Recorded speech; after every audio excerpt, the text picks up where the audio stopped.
Assalamualaikum warahmatullahi wabarakatuh. Halo sahabat-sahabat semua. Hari ini kita jumpa lagi dengan channel Doni Chandra. Hari ini kita akan membicarakan tentang keutamaan daripada membaca Al-Quran. Sebelum kita membicarakan keutamaan daripada Al-Quran, jangan lupa di subscribe dan di like konten ini. Dari Uqbah bin Amir radhiyallahu anhu, ia menceritakan Rasulullah sallallahu alaihi wasallam datang menemui kami di Sufah.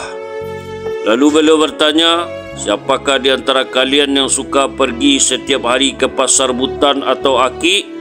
Lalu ia pulang dengan membawa 2 ekor unta betina dari jenis yang terbaik tanpa melakukan satu dosa atau memutuskan tali silaturahmi.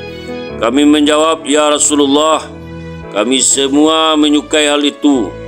Rasulullah sallallahu alaihi wasallam bersabda, mengapa salah seorang dari kalian tidak pergi ke masjid lalu mempelajari atau membaca 2 buah ayat Al-Quran, padahal yang demikian itu lebih baik baginya daripada 2 ekor unta betina.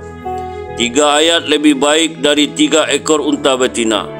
Dan begitu pula membaca 4 ayat lebih baik baginya daripada 4 ekor unta betina. Dan seterusnya, sejumlah ayat yang dibaca mendapat sejumlah yang sama dari unta-untanya. Hadis riwayat Muslim dan Abu Daud. Sufah adalah sebuah lantai khusus di Masjid Nabawi, tempat orang-orang miskin muhajirin tinggal. Mereka dikenal dengan sebutan Ahlus Sufah, orang-orang Sufah. Jumlah sahabat Ahlus Sufah selalu berubah-ubah dari waktu ke waktu. Allamah Suyuti rahmatullahi telah menyusun 101 nama sahabat yang tinggal di Sufah, dan ia menulis tentang mereka dalam risalah tersendiri.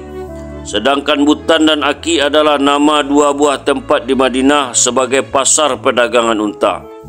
Orang Arab sangat menyukai unta, terutama unta betina yang berpunuk besar. Maksud tanpa melakukan suatu dosa adalah mendapatkan sesuatu dari orang lain tanpa usaha atau berkorban, bukan harta yang bertambah melalui pemerasan, pencurian atau merampas warisan sesama saudara. Oleh karena itu, Rasulullah sallallahu alaihi wasallam menyatakan dalam sabdanya bahwa unta itu diperoleh tanpa bersusah payah sama sekali dan tanpa berbuat suatu dosa pun.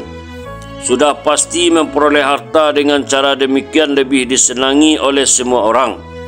Akan tetapi Nabi sallallahu alaihi wasallam menyatakan bahwa mempelajari beberapa ayat Al-Quran itu lebih baik dan lebih utama daripada mendapatkan semua itu. Hendaknya kita meyakini hal ini, bahwa keutamaan dan pahala mempelajari Al-Quran tidaklah sebanding dengan seekor atau 2 ekor unta, bahkan dengan kerajaan seluas 7 benua sekalipun, karena semua itu pasti akan ditinggalkan. Jika bukan hari ini, tentu hari esok saat maut menjemput, semuanya terpaksa harus berpisah. Sebaliknya, pahala membaca 1 ayat Al-Quran akan bermanfaat untuk selama-lamanya.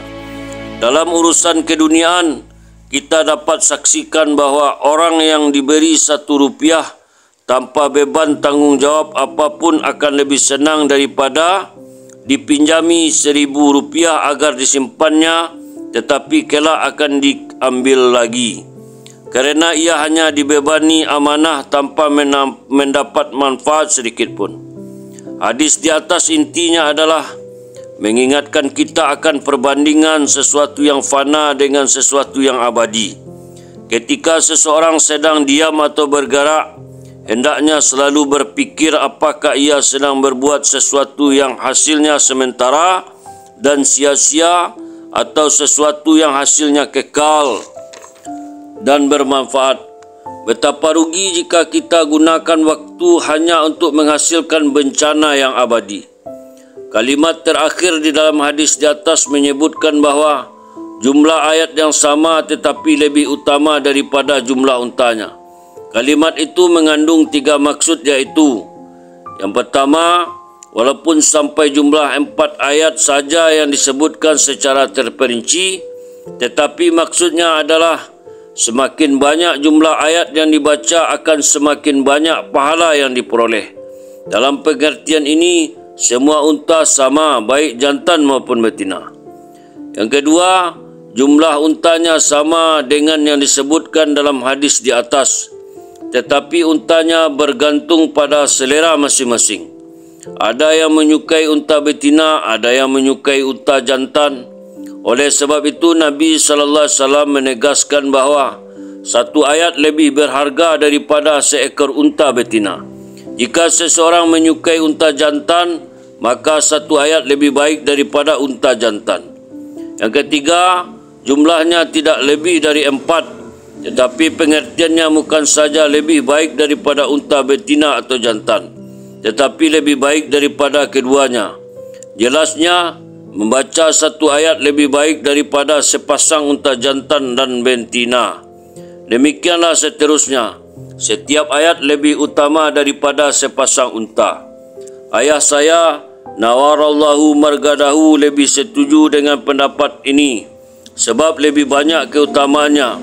Namun walaupun demikian, tetap tidak dapat disamakan antara membaca satu ayat Al-Quran dengan satu ekor atau 2 ekor unta. Ungkapan ini sekadar gambaran dan contoh saja. Sebelumnya telah saya jelaskan bahawa satu ayat Al-Quran akan memperoleh pahala abadi yang lebih utama dan lebih baik daripada kerajaan seluas 7 benua yang fana ini. Mula Ali Qori rahmatullahi menulis tentang seorang syekh yang sedang bersafar. Ketika tiba di Jeddah, ia diminta oleh para pengusaha kaya agar tinggal lebih lama di tempat mereka, agar harta dan perniagaannya mendapat berkah karena kehadiran seorang syekh. Pada mulanya syekh menolak tawaran mereka, tetapi setelah didesak akhirnya syekh berkata, "Berapakah keuntungan tertinggi dari perniagaan kalian?" Jawab mereka, "Penghasilan kami berbeda. Setidaknya kami bisa mendapatkan keuntungan 2 kali lipat." Syekh itu berkata, "Kalian telah bersusah payah untuk mendapatkan keuntungan yang sedikit.